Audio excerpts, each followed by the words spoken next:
The knight remained alone, mournful and downcast. He did not yet realize the cause, but at least he knew that if he were not cured by the lady, his death would be assured. Alas, he said, what shall I do? I shall go and ask her to have mercy and pity on this forlorn wretch.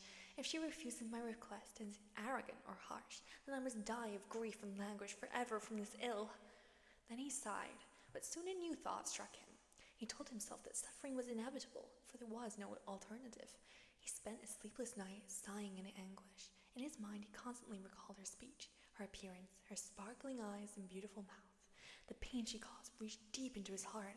In a whisper he begged her for mercy and almost called her his beloved. If he had only known her feelings and how love was afflicting her, he would, I think, have been happy. A little comfort would have gone some way towards assuaging the suffering which had drained his face of color. But if he was feeling anguish for love of her, the lady had no reason to feel superior. Next morning, before daybreak, she rose, bewailing the fact that she had spent the night awake. Love, which was torturing her, was the cause.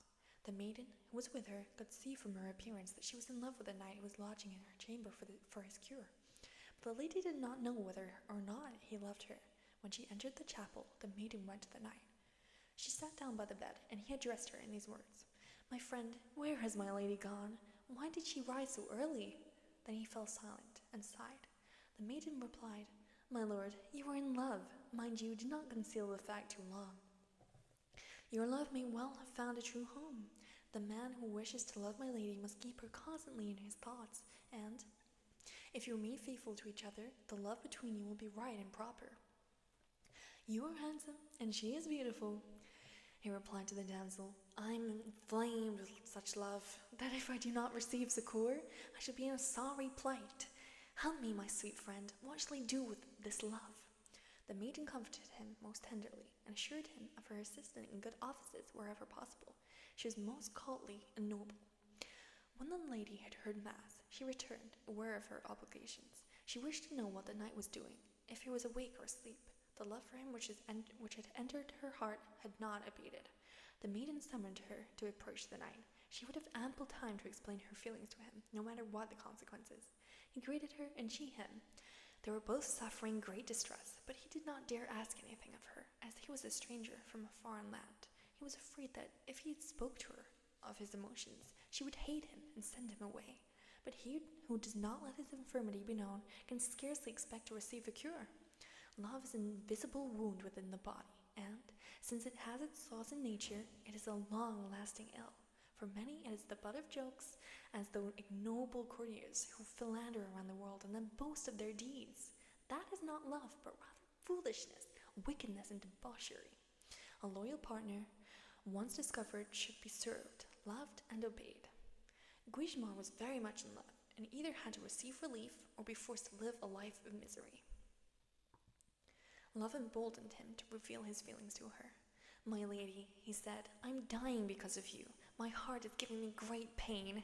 If you are not willing to cure me, then it must all end in my death. I am asking for your love.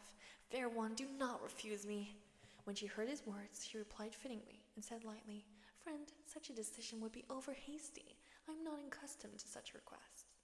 My lady, he replied, in God's name, have mercy on me. Do not be distressed if I say this. A woman who is always fickle likes to extend courtship in order to enhance her own esteem, so that a man will not realize that she has experienced the pleasure of love. But the well-intentioned lady, who is worthy and wise, should not be too harsh towards a man. If she finds him to her liking, she should rather love him and enjoy his love. Before anyone discovers or hears of that love, they will greatly profit from it. Fair lady, let us put an end to this discussion. The lady recognized the truth of his words and granted him her love without delay. He kissed her and henceforth was at peace.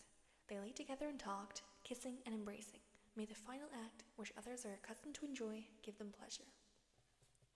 Guigemar was with her for 1.5 years, I believe, and their life gave them great delight, but fortune, never unmindful of her duties, can soon turn her wheel. One man takes a fall, another rises, so it was in their case, for they were soon discovered. One summer morning, the lady lay next to the young man. She kissed his mouth and his face, then said, My fair, sweet friend, my heart tells me I am about to lose you. We are going to be discovered. If you die, I too wish to die, and if you may manage to escape, You'll find another love, and I shall remain here grief-stricken. My lady, he replied, do not say such things. May I have no peace or joy if I ever turn to another woman. Do not be afraid. Beloved, give me assurance of this. Hand me your shirt, and I shall tie a knot in the tailpiece. I give you leave, wherever you may be, to love the woman who can undo the knot and untie it. He gave it to her, made his pledge, and she tied the knot in such a way that no woman could undo it without the help of scissors or a knife. She gave him back the shirt, and he took it on the understanding that she would make a similar pledge to him, by means of a belt which she should gird about her bare flesh and draw tightly around her loins. He encouraged her to love any man who could open the buckle without tearing or severing it. Then he kissed her and let the matter drop. That day they were received, discovered, found, and seen by a cunning chamberlain sent by her husband. He wished to speak to the lady, but could not gain access to the chamber. Seeing them through a window, he reported the matter to his lord. When the lord heard him, it gave him more pain than he had ever known. Summoning 3 trustworthy men, he went forthwith to the chamber, had the door broken down, and discovered the knight, wherein upon great anger he ordered him to be killed. Guigemar stood up, quite unafraid. He seized a large firwood pole used for hanging clothes and waited for them, intending to make someone suffer. Before any of his adversaries had got near him, he would have maimed them one and all. The lord looked at him intently, asked who he was, where he was from, and how he had entered. Guigemar explained how he had arrived, how the lady had retained him, and about all the prophecy of the wounded hind, about the ship and his wound. Now he was entirely in the lord's power. The lord replied that he did not believe him, but that if things were as he stated, and he could find the ship, he would then put him out to sea. If he survived, he would be sorry, and if he drowned, he would be delighted. When the lord had given this assurance, they went together to the harbor, where they found the ship and put him aboard.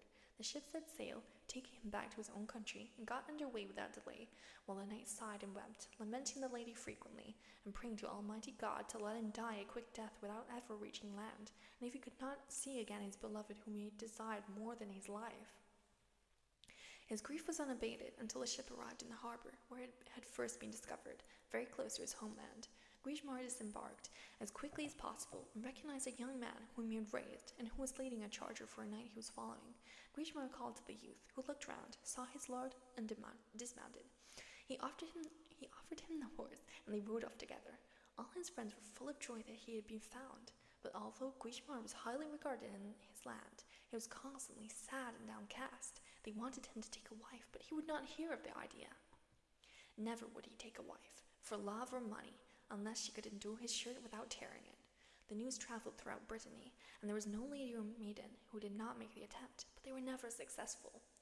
I must tell you about the lady whom Guigemar loved so much. On the advice of one of his barons, her husband imprisoned her in a tower of dark-hued marble.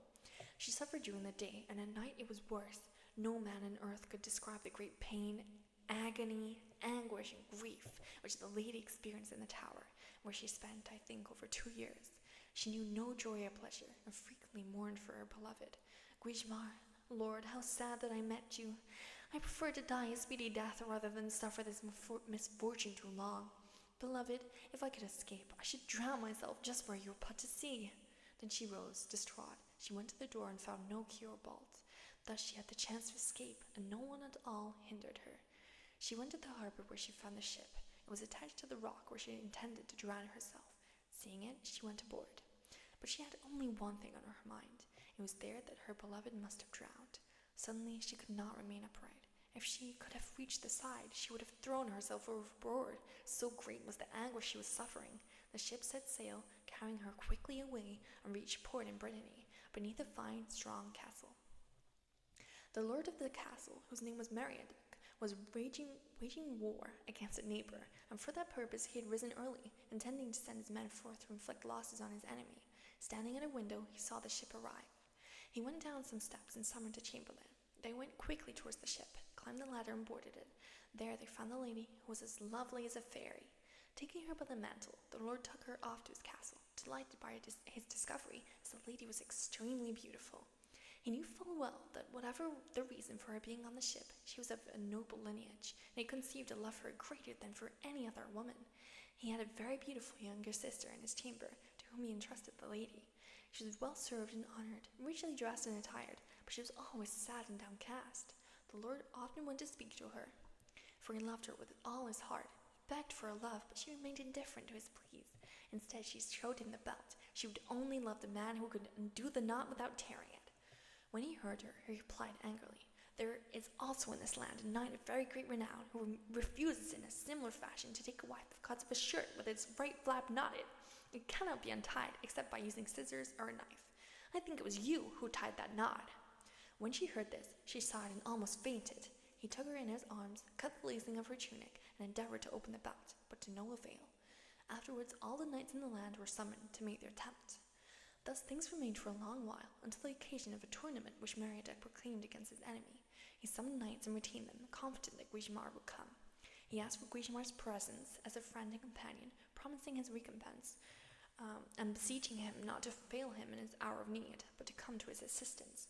Guigemar arrived, richly attired, bringing with him more than 100 knights. Meriadoc lodged him in his tower with great honor, then called for his sister to greet him, sending 2 knights with orders that she should adorn herself and come forward, bringing the lady whom he loved so much. She obeyed his commands, and richly attired, the 2 entered the hall hand in hand. The lady was sad and pale, and hearing Guigemar's name, she lost her balance. If the sister had not held her, she would have fallen to the ground. The knight rose to greet them. He saw the lady and looked at her appearance and bearing. Stepping back a pace, he said, "Is this my sweet friend, my hope, my heart, my life, my beautiful lady who loved me? Where has she come from? Who brought her here?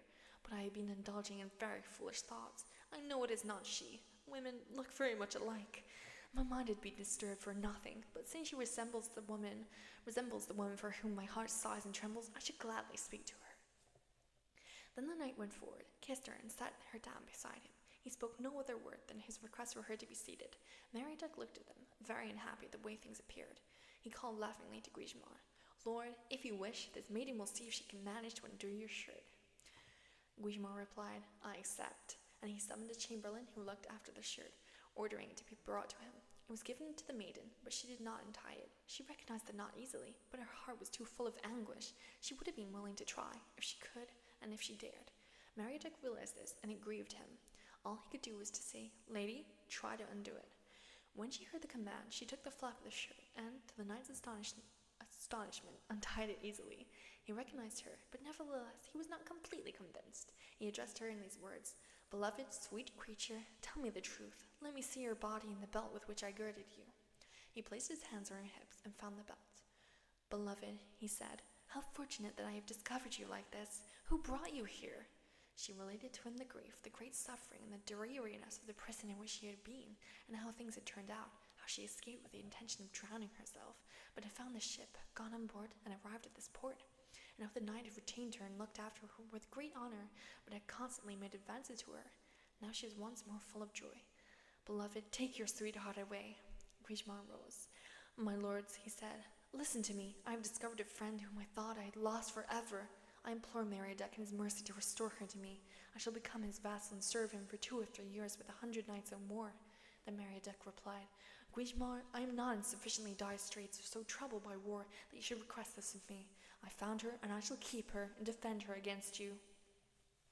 When Guigemar heard this, he quickly commanded his men to mount. He departed, issuing a challenge to Meriadoc. It grieved him very much to leave his beloved. He took with him every knight in the town who would come for the tournament. Each one pledged his support. They would accompany him wherever he went. The man who failed him would now be disgraced. That night they arrived at the castle of Meridoc's opponent. The lord lodged them and was happy to have Guigemar and his assistants. He realized the war was over.